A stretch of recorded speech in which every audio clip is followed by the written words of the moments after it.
Chapter 1. I arrive at the Grange Claremont Private Nursing Agency. This is Angela speaking. Can I help you? Angela, it's Ann Harrison. Have you got the information about that new job? Oh, hello, Anne. Wait a minute. Yes, here it is. We need a private nurse for Mrs. Kitty Blakemore. Kitty Blakemore? The famous writer. Yes, said Angela. That's right. But listen, Anne, there isn't really much wrong with her. Her heart is a little weak, but she's not really ill. She's just a hypochondriac. Oh, I see. One of those. What's the address? The Grange, Kingsfield, Sussex, said Angela. She wants you to be there tomorrow morning. Good luck. Early next morning, I drove to Kingsfield, a pretty little village near the sea. The Grange was just outside the village, at the end of a private road. It was a large gray house. I rang the bell and waited. No one answered, so I rang it again. At last, the door opened and a young blonde girl appeared. She wore a dark blue dress and a white apron. She stood there and stared at me. Yes, she said. I'm Nurse Harrison, I said. The nursing agency sent me. Oh, yes. Come in. I followed her into the hall. A tall woman, about 40 years old, was coming down the stairs. Nurse Harrison? She asked. We shook hands. I'm Stella Vixen, the housekeeper. She was quite beautiful, but also a little strange and frightening. She was very controlled, and there was something mysterious about her eyes. I hope you'll be happy here, she said. Charlotte will show you to your room now. Then she smiled at me strangely and walked away. I followed Charlotte up the stairs and down a long corridor. She pushed open a door at the end. Here's your room, she said. I put down my suitcase. I waited for her to go away, but she didn't. Instead, she sat down on my bed. Why do you want to work in this place? She asked. It's just a job, I replied. Mrs. Blakemore's terrible, said Charlotte. She's not really sick. She just wants to lie in bed all day and give us orders. I don't know why her husband likes her. He's famous too, you know. He writes wonderful music. Have you ever heard of him? No? Well, he's lucky. He's away at the moment. He's working in Wales. Poor us. We have to stay here with her. Charlotte was talking, and I was brushing my hair and looking at her in the mirror. She took something out of her apron pocket and examined it. Suddenly, there was a knock at the door, and she jumped off the bed. She quickly put the thing back in her pocket. Stella Vixen came in. Are you still here, Charlotte? She said. Hurry up and go downstairs. Oh, and Mrs. Blakemore has lost one of her rings. It's not in her jewel box. Do you know anything about it? What do you mean? I'm not a thief, cried Charlotte angrily. I didn't take it. All right, said Miss Vixen. Calm down. I only said, do you know anything about it? Now hurry up and go and do your work. Then she turned to me. If you're ready, Nurse Harrison, we'll go and see Mrs. Blakemore now. Chapter 2. Mrs. Blakemore. I followed Miss Vixen down the corridor. We went to another part of the house. She knocked on a heavy white door, and we walked into Mrs. Blakemore's bedroom. The curtains were half closed, and the room was quite dark. A woman about 55 years old was sitting up in bed. Is that the new nurse? She asked in a sharp voice. I was surprised because she really did look very white and sick. Some bottles of medicine and bottles of pills were on the table beside the bed. The bed itself was covered with books, letters, and half-eaten chocolates. Yes, this is Nurse Harrison, said the housekeeper. Good, said Mrs. Blakemore. Now you, get out and leave us alone. I was astonished, but Miss Vixen said nothing. She just smiled politely and left the room. Mrs. Blakemore stared at me. You look intelligent, nurse, she said. These others, they're all useless. I'm not getting better, you know. I'm getting worse. A look of fear came into her eyes. Do you know, sometimes I think that someone is poisoning me. Nonsense, I said. You just need some nice fresh air. I pulled back the curtains and opened the window. Sunlight poured into the room. I took her temperature.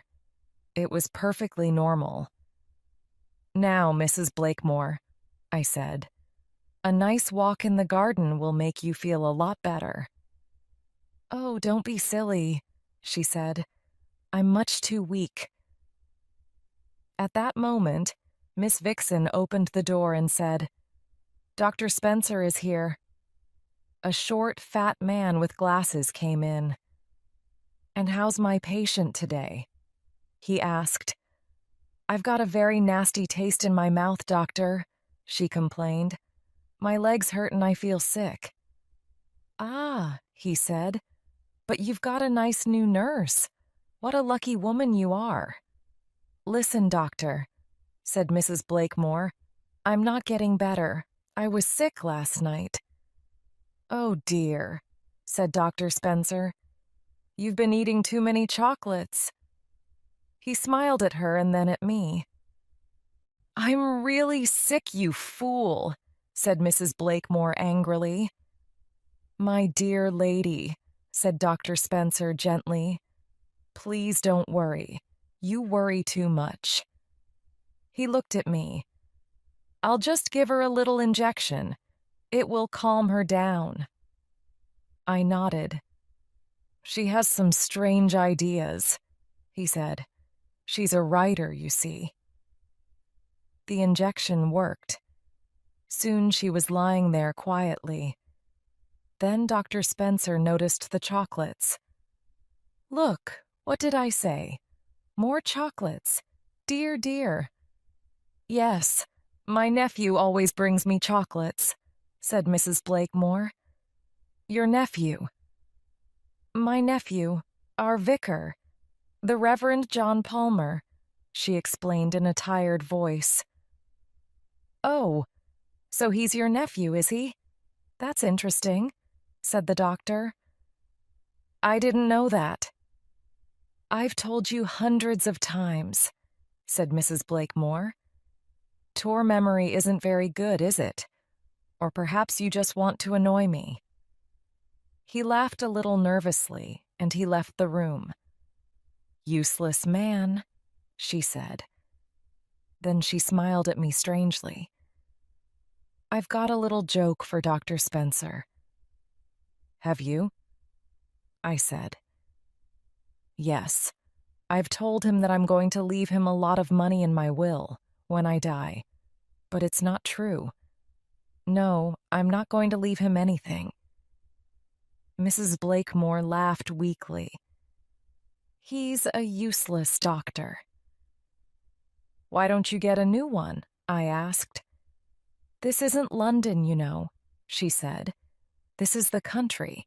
There's only one other doctor near here, and he lives 10 miles away. He's useless, too. The world is full of useless people. She closed her eyes. Anyway, I'm leaving all my money to my nephew. But what about your husband? Edward? Her face looked almost kind for a moment. Edward doesn't want my money. He has plenty of his own. Even this house is his. Anyway, he doesn't really care about money. He only thinks about music. She put another chocolate in her mouth and ate it. Outside in the corridor, I met Charlotte. She was carrying Mrs. Blakemore's lunch. She took it into the bedroom, and then she showed me the way to the kitchen. Here we all ate in silence until Bernard, the cook, suddenly put down his knife and fork.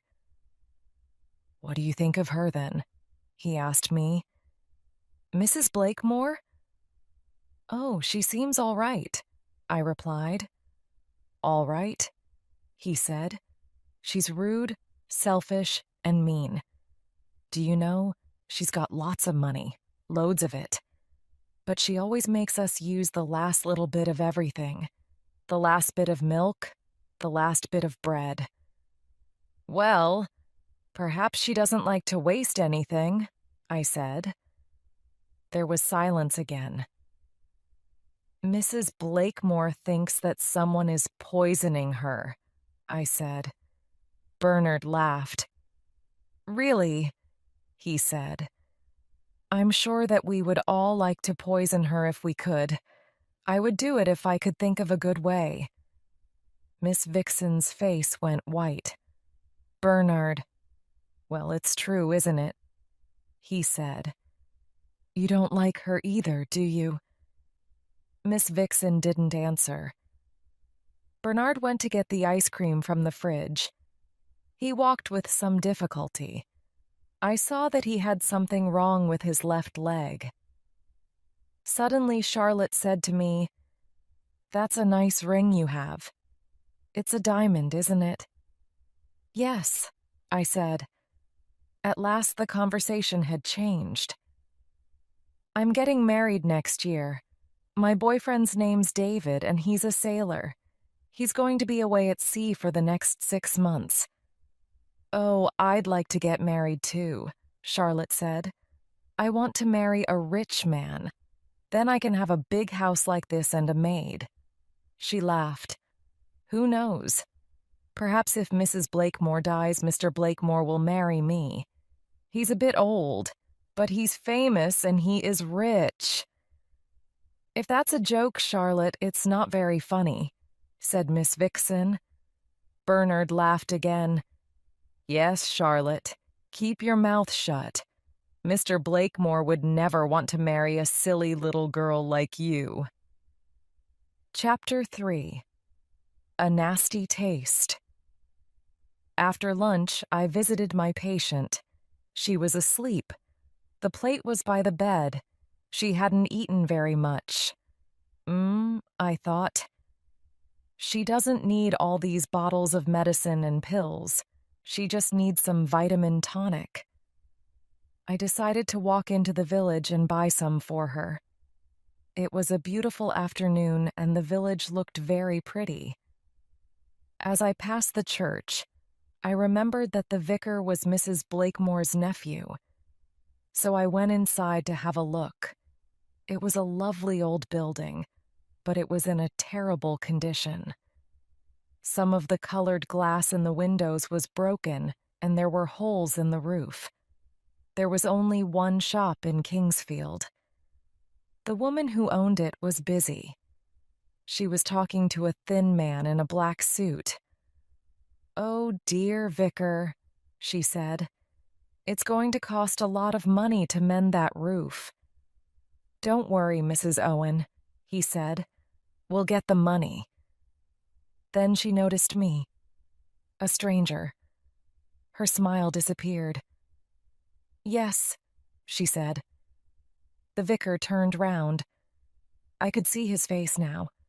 It was a proud face, with a thin mouth and dull eyes. So, this was Mrs. Blakemore's nephew. "Hello," I said brightly.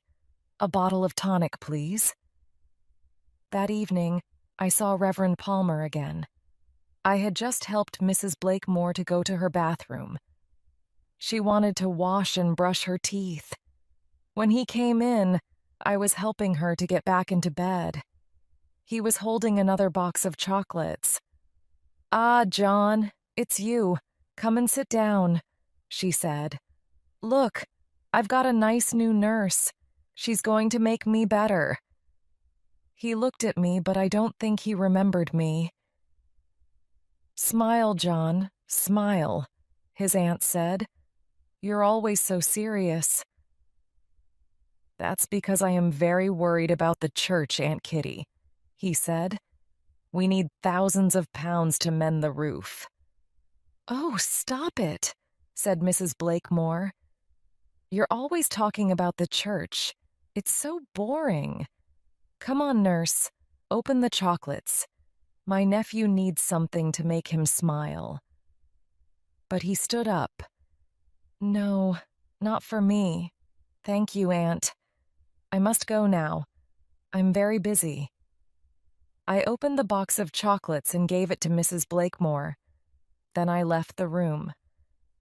Outside the door, I met Charlotte. She was carrying Mrs. Blakemore's dinner. What's she having tonight? I asked. Scrambled eggs, said Charlotte. We're having scrambled eggs too. I went down to the kitchen. Bernard and Miss Vixen were talking. When they saw me, they stopped. I sat down. The silence was worse than at lunchtime. Mrs. Blakemore only ate half of her scrambled eggs. If you don't eat your food, you won't get better, I said. I hate to waste things, but this tastes terrible, she complained. Take it away. I want a glass of hot milk. I went back to the kitchen and I told Bernard. Oh, she always says my food tastes terrible, he said. She wants a glass of hot milk, I told him. Does she? He said. Well, I'm not making it for her. I'll make it, said Miss Vixen. Don't worry, nurse. Go and watch television. I'll take it up to her. I watched television until 9:30. Then I went upstairs. I must brush my teeth again, said Mrs. Blakemore. I've got a very nasty taste in my mouth. I helped her to get out of bed. You really are very weak, I said. Tomorrow you must eat all your food. Oh, don't talk to me about food. I stood beside her in the bathroom. I thought she might fall. The toothpaste was nearly finished, but she managed to get out every last bit. She brushed her teeth several times. I smiled. I remembered what Bernard had said about her. That's better, she said. Get me some more toothpaste tomorrow, nurse. Here. She gave me the empty tube. This is the kind I like. They don't sell it in the village. You'll have to drive to Hastings. My husband usually gets it for me.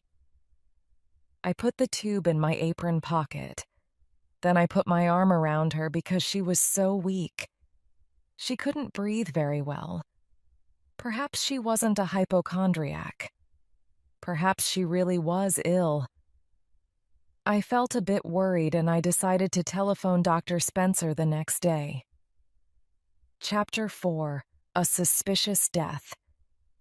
But the following morning there was an urgent knock on my door. It was Stella Vixen. Nurse! Nurse! She cried. Something terrible has happened. Mrs. Blakemore's dead. I stared at her.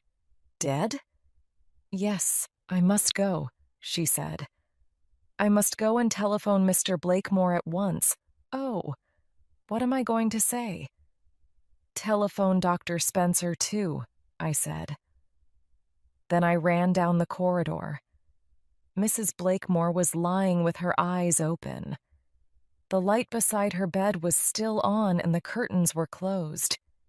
The empty milk glass was on the floor. I lifted her arm, but it was already cold. A strange, sweet smell came from her mouth. Charlotte appeared with the breakfast. Take that away, I said. I'm going to call the police. The police, she whispered. Why? I think that Mrs. Blakemore has been murdered. I phoned the police, and a moment later, Dr. Spencer arrived. Oh dear, he said. I can't understand it. Her heart was a little weak, but it was nothing serious.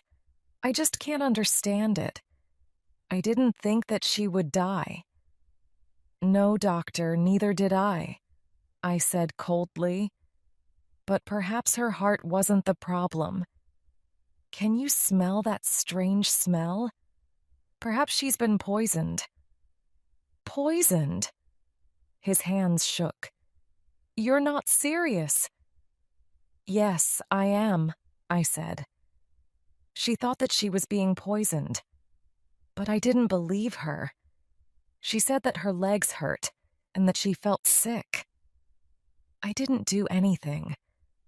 But now I remember. Poison can make people feel like that. Dr. Spencer looked at Mrs. Blakemore, then at me. Then he looked at the door. Did he want to escape? At last, he said quietly, perhaps we should telephone the police. Don't worry, I said. I've already done that. When the police arrived, Miss Vixen brought them in. The inspector was wearing a dark suit. The policewoman was in uniform. Inspector Braddock and Police Constable Hemmings, she announced. Ah, the police! Good, said Dr. Spencer nervously. He was still looking at the door. Has anyone touched anything or moved anything from the rue? Asked Inspector Braddock. No, said Miss Vixen. Then he turned and looked at me. Are you the nurse who telephoned us? Yes, I said. I'm from the nursing agency. I only arrived here yesterday. Mrs. Blakemore thought that someone was poisoning her, but I didn't believe her. You see, the agency told me that she was a hypochondriac. Everyone said that she wasn't really ill. The policewoman picked up the empty chocolate box. Who gave her these chocolates? Her nephew, said Dr. Spencer. But you needn't worry. He's our vicar. Anyone can be a murderer, said the inspector calmly. We'll take that away, Constable. We'll take those bottles of medicine and that bottle of tonic, too. There's an empty glass on the floor here, sir, P.C. Hemmings said. Okay, said the inspector. Pick it up. The policewoman put the things into a large plastic bag. What did Mrs. Blakemore eat last night? The inspector asked. Scrambled eggs, I said. But she only ate about half. Bernard threw the last bit away. Who's Bernard? The cook. I see, said the inspector. Who else works here? Only Charlotte, said Miss Vixen. The maid. Inspector Braddock looked out of the window. Perhaps Mrs. Blakemore was poisoned, he said. We don't know yet. We must wait for the results of the autopsy. Ah, there's the ambulance. They've come to take the body away. Now then, is there a Mr. Blakemore?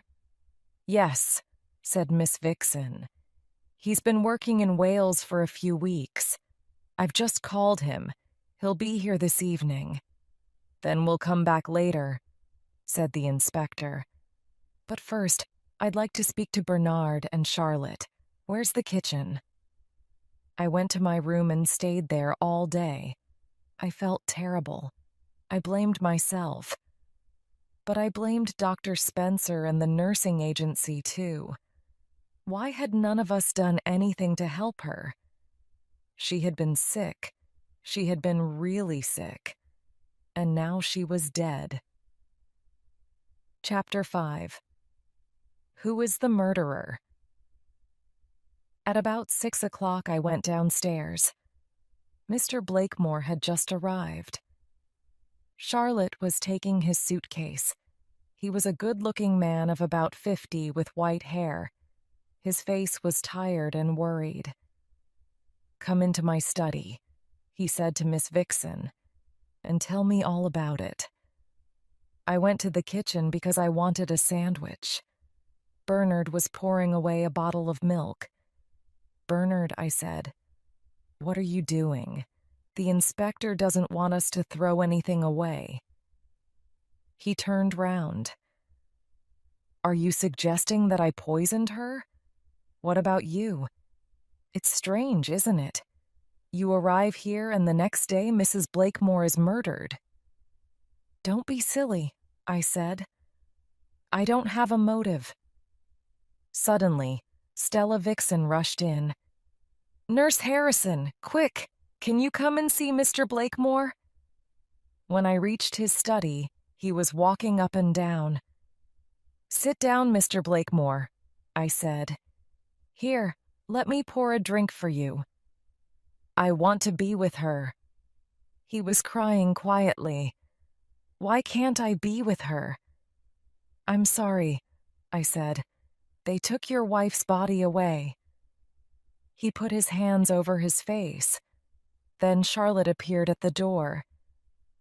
"It's the police," she whispered. "They're here again." They only spoke to Mr. Blakemore that night. But the next day they returned and questioned everybody. Then the following day, a lawyer came to read the will. Dr. Spencer and Reverend Palmer arrived to hear it with the others. I was not invited, so I spent the morning in my bedroom. Nothing was certain yet, but I felt sure she had been murdered. There were 3 questions: who, how, why? I made a list and tried to work it out. Was it her nephew, the Reverend John Palmer, with his boxes of chocolates, murder her for the money to repair the village church? 2. Was it Dr. Spencer, with his medicines and injections? Did he think that she would leave him some money? 3. Was it Bernard, the cook? Did he poison her rude? Why did he hate Mrs. Blakemore much? 4. Was it Charlotte, the maid? Did she put something into Mrs. Blakemore's food? Does she think that Mr. Blakemore will marry her now? 5. Was it Stella Vixen, the housekeeper? Did she poison hot milk? Why does she seem so strange?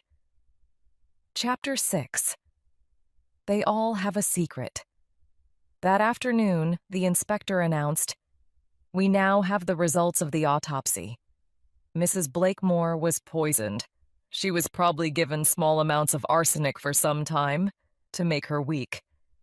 Then another poison, cyanide, finally killed her." He looked around at us all. Everyone seemed nervous and uncomfortable. "Now then," he continued, "what was the motive for this murder? Well, money's usually a good motive. And in her will, Mrs. Blakemore left all her money to her nephew, several million pounds. Nothing to anyone else. Nothing to her husband. This seems a bit strange."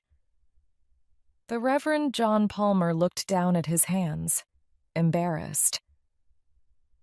"There's nothing strange about it," said Mr. Blakemore quietly.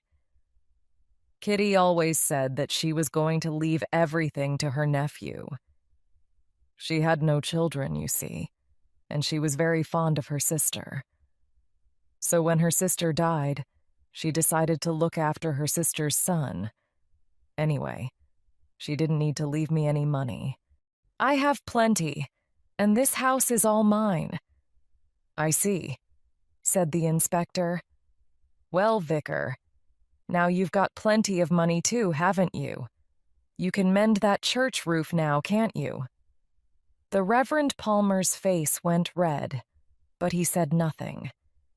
The inspector continued, "P.C. Hemmings, Please read those lines about Dr. Spencer in the will. The policewoman stood up and read from the will. Dr. Spencer is expecting a reward, but it was only a little joke. I am sure that he will understand. So, doctor, said the inspector, Mrs. Blakemore said that she would leave you some money, did she? Well, yes. The doctor was cleaning his glasses nervously. A little reward, a little thank you for my help. Oh, how terrible, cried Charlotte. What a cruel joke. If you expected some money, said the inspector, then perhaps you too had a motive for murder, doctor. Oh, really? Dr. Spencer stood up. I won't listen to any more of this. I'm a doctor, not a murderer. We shall see, said the inspector. Sit down again, please, sir. Now, Mrs. Blakemore was not an easy person to live with. Am I right? She was often very rude and unkind. Is this correct? Well, said Mr. Blakemore, she could be difficult sometimes. She was an intelligent woman, and she didn't like fools. But, sir, said the inspector, you are an intelligent man, but you do not seem to be rude and unkind. That's because he's a nicer person than she was, said Charlotte hotly. I see. The inspector looked closely at her. You didn't like Mrs. Blakemore, did you? No, I didn't, said Charlotte angrily. Perhaps she didn't like you either, but she gave you a job here, didn't she? You were dismissed from your last job because you stole things. You left without any references, and yet Mrs. Blakemore accepted you here. How do you know all that? Cried Charlotte. We've been asking a lot of questions, said the inspector. Then he turned to Bernard. Tell us something about yourself, Bernard. What do you want to know? How long have you known Mrs. Blakemore? I've worked here for 4 years, he answered. Ah, yes, but you first met her a long time ago, said the inspector.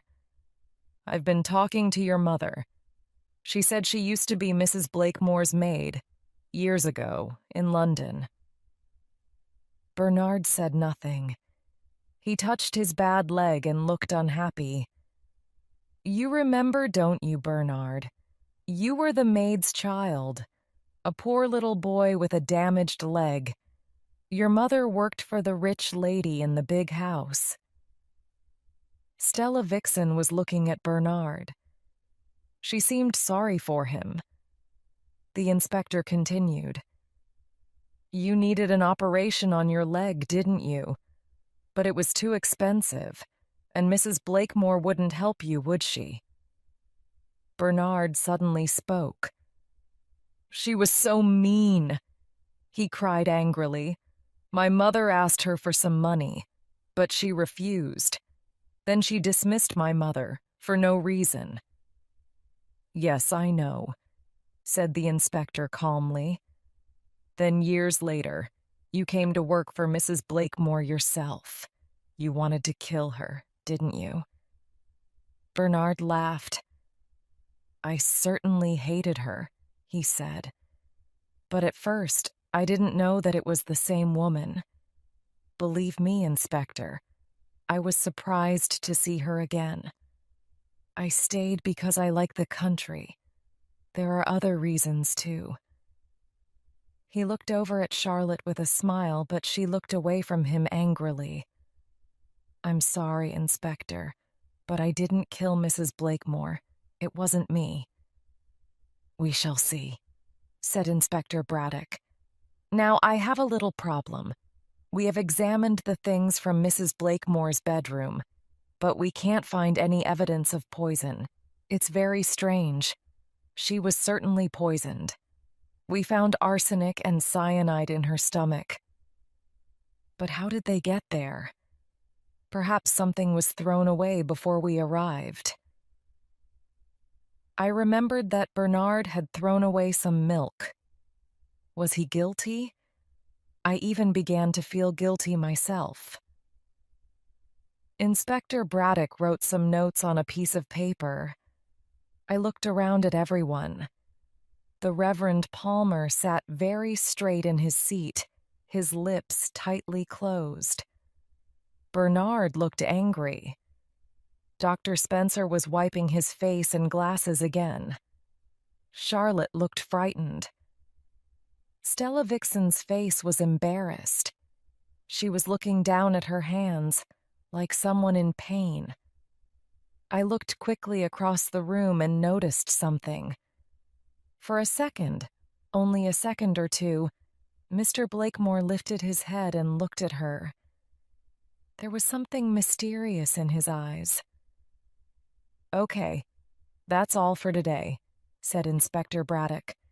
"We'll come back tomorrow." I was worried, but I didn't know why. I had forgotten something. But what? Stella Vixen was very quiet during dinner. Why had Mr. Blakemore looked at her in that strange way? Chapter 7. Two Unhappy Women. Later, at about 10 o'clock, I left my bedroom and went down the corridor to the bathroom. On my way back, I heard something. Someone was crying. The noise came from Miss Vixen's room, so I knocked on her door. "It's me, Nurse Harrison," I said. "Is anything wrong?" The handle turned and the door opened a little. "Can I come in?" I said. She looked terribly unhappy, and her eyes were red. "What's the matter?" I asked. "I can't tell you," she whispered. "Sit down here on the bed," I suggested. "You're normally so calm and controlled. What is it?" She looked at me for a moment. Then she hid her face in her hands. "I didn't want her to die," she whispered. "She wasn't always a very nice woman. But murder! That's terrible." I put my arm around her. Yes, Stella Vixen was different from the others. She was the only one with a kind heart.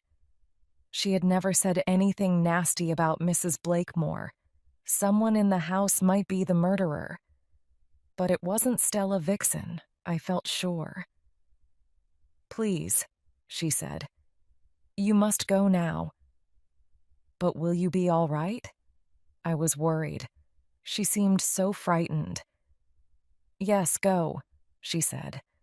"I'm sorry, it's my problem." "Well, try to get some sleep," I said. "I'll see you in the morning." "Yes. Thank you, nurse. Good night." I was worried about her. Perhaps Charlotte could help. I went along the corridor to her room and knocked. "Charlotte, can I come in?" There was no reply. So I knocked again. At last, she opened the door. "What is it?" she said sleepily. "I need to talk to you." "I'm half asleep," she complained. But she let me in. She got back into bed. I sat down beside her. "I've just seen Miss Vixen. She's been crying, and she seems very frightened. Do you know why?" "No, it's not my business. She can do what she likes. I don't care." "You don't like her, do you?" "Why?" She did not reply. Instead, she looked bored.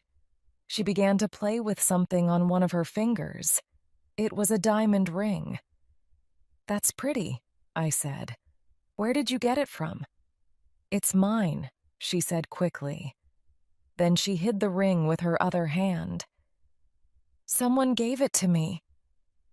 "Is it one of Mrs. Blakemore's rings?" Her face went red. "I didn't take it. He gave it to me." "Who gave it to you?" She would not answer. "Listen, Charlotte," I said. I tried to be gentle. Did Mr. Blakemore give you that ring? She started to cry quietly, angrily. Then suddenly she said, I saw them. He tried to kiss her. Who? I went into the study with some wood for the fire. It was in February. I saw them. Charlotte's eyes became darker. Why did he want her? She said to herself. She sounded jealous. What? Who did you see? Mr. Blakemore, of course. I tried to understand. Charlotte, you went into the study, and you saw Mr. Blakemore, and he was trying to kiss his wife? Is that right? No, silly, she cried. Miss Vixen. I stared at her in astonishment. She started to cry. Later, he gave me this little ring. He said, Be a good girl. It can be our little secret, can't it? I was so shocked that I couldn't say anything. I remembered the strange look that Mr. Blakemore had given Miss Vixen, and the look of embarrassment on her face. I don't know why he wanted her, said Charlotte. He wanted her to marry him. But she told him not to be silly. He was already married. She looked at me sadly and dried her blue eyes. Then I remembered something. Mr. Blakemore had cried, I want to be with her. Why can't I be with her? Now I understood. He hadn't been talking about his wife that night. He had been talking about Stella Vixen. You've been a bit silly yourself, Charlotte, I said. Mr. Blakemore is much too old for you. One day you'll meet the right man, I'm sure. Now go to sleep. You can tell all this to the police tomorrow morning. The police, she whispered. Why? It may help them. Will I have to give back the ring? I don't know, Charlotte.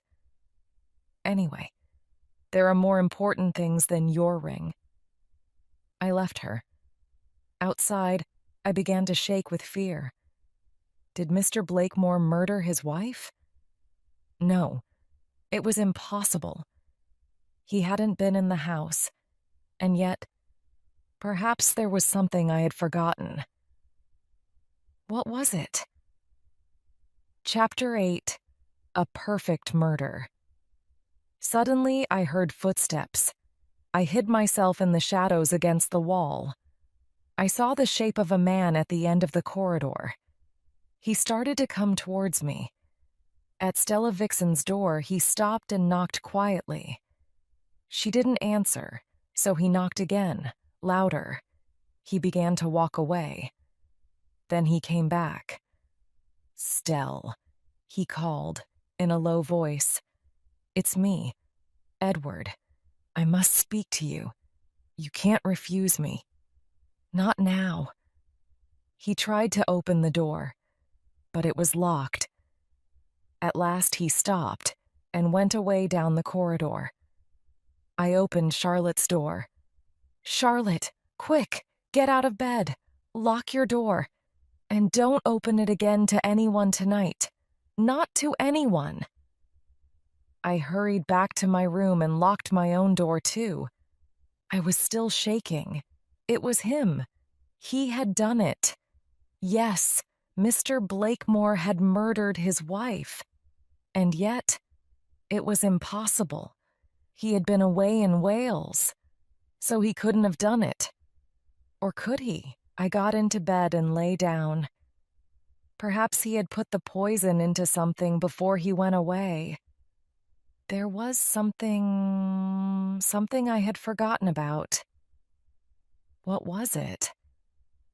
I closed my eyes, but I couldn't go to sleep. My head was full of pictures and voices. I saw Mr. Blakemore's face, and he said, I'm all alone, Stella. You can't refuse me now. Then I saw Miss Vixen's face.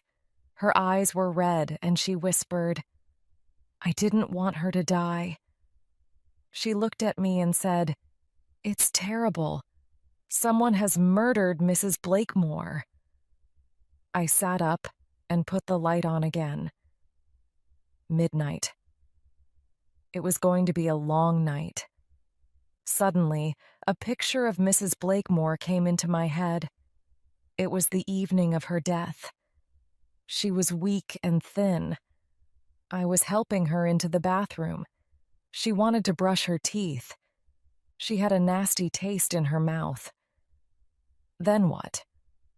Oh, yes. She finished the toothpaste. I had to get her some more. It was an unusual type. Her husband usually bought it for her in Hastings. I opened my eyes. I got out of bed and found my uniform.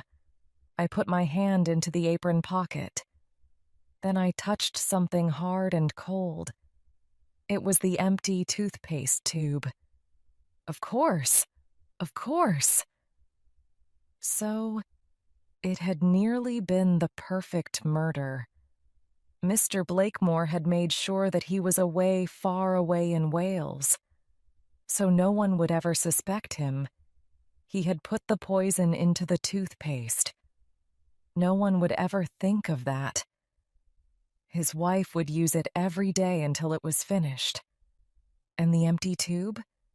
It would be thrown away.